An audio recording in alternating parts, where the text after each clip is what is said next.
I call myself Space Alien Donald, and I am trapped on planet Earth because humans are too violent, so the universe doesn't want humans exploring space. This concept is called the intelligent universe. Einstein was a pacifist who erred in promoting the atomic bomb. Later, he apologized. I brought him back as Super Einstein, representing the intelligent universe or God or genius space aliens. Super Einstein is sneaky and manipulates science to trap humans on Earth. From New Scientist, during solar maximum, there is a huge surge in high-speed protons from solar flares and solar storms. After the Apollo 16 mission in 1972, the sun blasted out lethal bursts of radiation. If Apollo 17 had reached its target during these flares, the moonwalkers might not have come back alive. Shortly after reading this, I attended a National Space Society meeting. The impressive speaker was Samuel Lawrence of Arizona State University, talking about a moon base. An astronaut on the moon may have as little as 10 minutes warning to get 2 feet underground during a solar flare. He said it would be dumb for humans to travel to Mars before a moon base has been operating.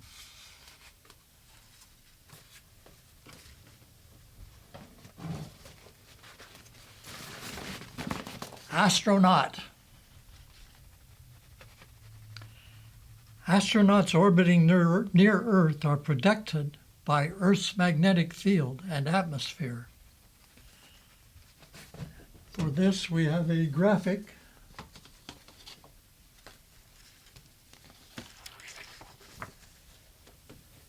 You'll see that the Earth is surrounded by a magnetic field.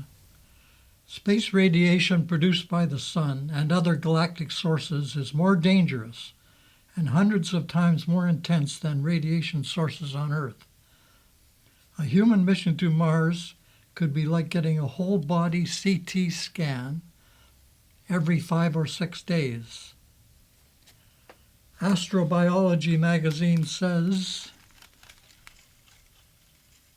it doesn't seem possible that the human body could withstand extended exposure to the harsh radiation of outer space. Discover magazine, June 2006, says radiation could be a showstopper. You don't want to send dead astronauts to Mars. Even bulky shielding will not protect a Mars-bound human cargo. Methods for protecting or healing humans from radiation on Earth have not been found. Super Einstein might say that it has blocked such discoveries. All the inner moons of Jupiter exist within a raging storm of radiation from Jupiter's powerful magnetosphere. At Europa, an astronaut in a spacesuit could receive a lethal radiation dose every 12 minutes. Crystals. Here seems to be a diamond crystal, but it is glass and therefore amorphous. Glass can never be crystals. In Sedona, I've noticed glass being sold as magical crystals, which is a total lie. So this box is a copy of an ancient 5 Platonic crystals set, only 5 of many crystal shapes. So in this box are famous crystal shapes as imagined 2,000 years ago, and they're still correct. In California, at my last job, I worked with biochemists. They'd tell me odd stories about getting chemical compounds to crystallize for drug discovery. After trying for a year to achieve crystallization, they'd hear that someone far away had done it. Their previous California methods were suddenly successful. It seems that Super Einstein has decided that this was okay.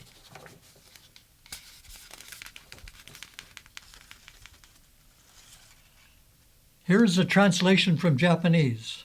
For chemists, getting a compound to crystallize has a number of merits. Since a crystal is composed of a single compound, it means that it is in a state of absolute purity. Impurities are left behind in any growing solution. It is usually difficult to develop drug compounds if they don't form good crystals. This story sounds like an urban myth. Glycerin is an important compound used as a lubricant and food additive. No one has ever been able to crystallize it. But one day, a barrel full of glycerin on a British cargo ship was found completely crystallized. The news spread, and labs everywhere rushed to ask for a sample as seed crystal. Then something strange happened. Glycerins in factories and labs around the world began to crystallize, even without seed crystals. Chemists were puzzled, but today anyone can crystallize glycerin, often by cooling it to 17 degrees C. Crystals are causing headaches for chemists around the world, and their stories are endless. Super Einstein seems to judge any new science. For 25 years, I've done gravity experiments, often weighing stuff that's never been weighed, such as magnets. Any magnet will vary daily in weight about 1 or 2%. Best for this purpose is a force restoration lab scale. Here is a $600 force restoration scale with a horseshoe magnet on it. Olive oil never gets chilled down to liquid nitrogen temperatures. I weighed a vial, chilled, reweighed it, and its weight increased. A month later, I repeated this experiment exactly. This time the weight did not change. Perhaps Super Einstein stepped in to maintain stability. Copper minerals placed on the scale can oddly increase or decrease slowly in weight for perhaps 2 weeks. Unexplained, I seem to be the only person weighing stuff for days. My experiments and theory are on a website, and there is a separate demonstration video using magnets. I reference an email address for comments. Never once have I received a message. Super Einstein may like my theory too much and wants it blocked from human knowledge. For 20 years, gravity wave detectors have detected nothing. Here's a photo of LIGO. It's about 5 miles long. There's also Virgo. And here's photos of CERN's 25-kilometer accelerator underground in Switzerland. Recently, CERN claimed a gravity breakthrough by detecting the Higgs boson. But here's what I read in Science magazine. More data are needed to establish whether the new particle has all the properties of the Higgs boson or whether some do not match. A beginning of research for years to come. Such a program of work is likely to take several decades. CERN's Large Hadron Collider only sees fleeting decay signatures for the Higgs particle. Gravity is not understood. Extensive experiments have not found dark matter or dark energy. My doll portrays physicists as becoming narrow, locked into costly experiments. Super Einstein may be blocking experimental results. Is anti-gravity possible? Is artificial gravity possible? Could understand gravity lead to superluminal space travel faster than light? Fusion power. In 1953, the hydrogen bomb, a fusion bomb, was exploded. Physicists must have thought that controlled fusion reactor power, the power of the sun, was next. There's 3 models on the table of fusion reactors that have been built. From the first 1951, calculations showed that fusion power should occur, but some small fault would show up, less power out than put in. Each reactor would be rebuilt, predicting fusion power in about 2 years. But again, a small fault. This has been a continuing tale for over 60 years. Super Einstein is never blamed. Fusion power would speed space travel and provide energy at destinations. The latest reactor under construction is ITER in France. 6 countries are contributing millions, but it's still just another tokamak reactor. This is a tokamak, which is a magnetic container with 15 million degree plasma inside. Wikipedia's timeline of nuclear fusion prints as 7 pages beginning 1929. About 28 people have built fusion reactors at home. Here's a photo of a cold fusion reactor, which is a very simple thing, and it doesn't work. Nothing works.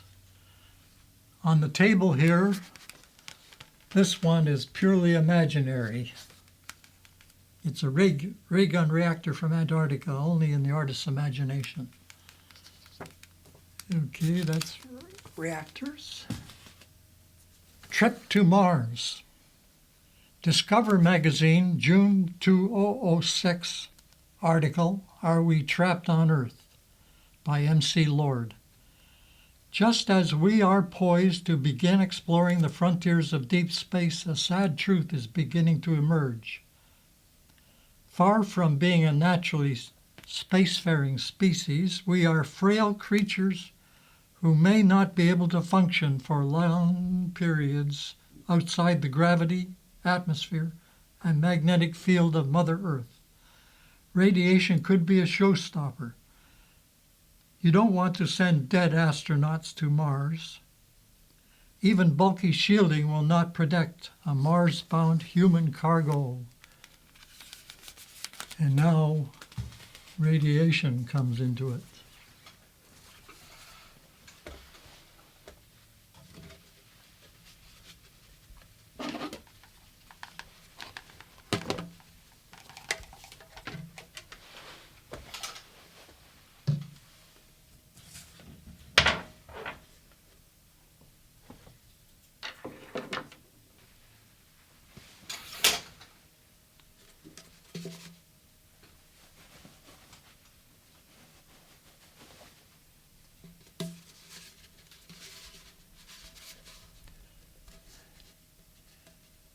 This device simulates radiation from the sun. Planet Earth, planet Mars, radiation penetrating from the sun in between.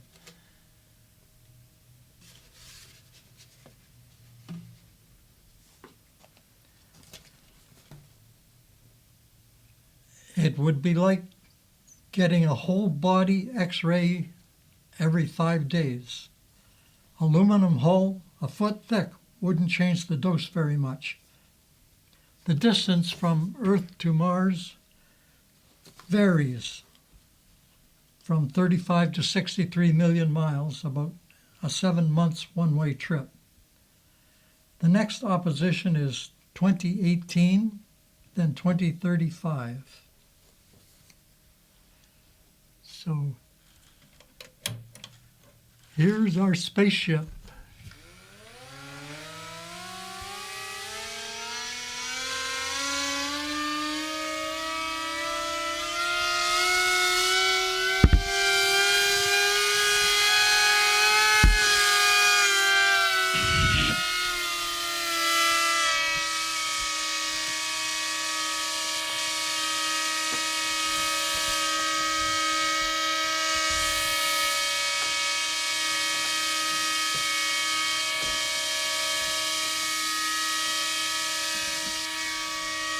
We'll go halfway to Mars. We get halfway to Mars and some of our astronauts have become zombies.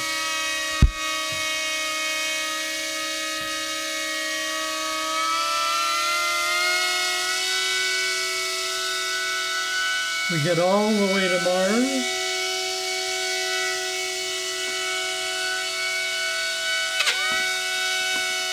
And all our astronauts are dead.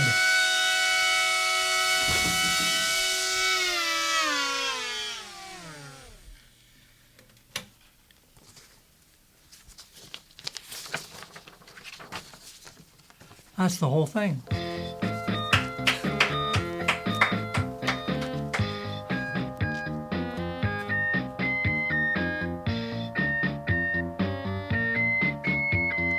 Through conditions contestable, though increasingly more testable, humans inhabited the earth, and with great mirth kept giving birth. Because a man in the sky said, if you wear a rubber, you'll die. Hence the causation of overpopulation. The miracle of creation and avoiding damnation. And then God, desperate for fame, said, start countless wars in my name. Thus came centuries of hurting each other, all to appease Big Brother. Now, intellect botched, humans are sniffing crotches, while the intelligent universe watches. From millions of years of evolution to millions of methods of pollution, the refined are fine, most are inclined to be blind, and in mass mind one's sure to find new home appliances, and mass compliance beats the finest minds in science. Our nuclear power devours the flowers, while the businessman cowers at the thought of rush hour. Most are high on greed or weed, with the need to see those on TV bleed. And then they think, we're done with this planet. Let's destroy Mars now like God planned it. But I, the space alien, stand in their way, subverting their efforts to their dismay, because they'd see the galaxy as their toy to put in the microwave and destroy. Despite what preachers and teachers claim, aliens and God and the stars are the same. And until we learn to get along, our attempts at space travel will go wrong, because space is not where we belong. When our top loves are boobies and bongs, until it's clear you won't make space worse, you'll be stopped by the intelligent universe.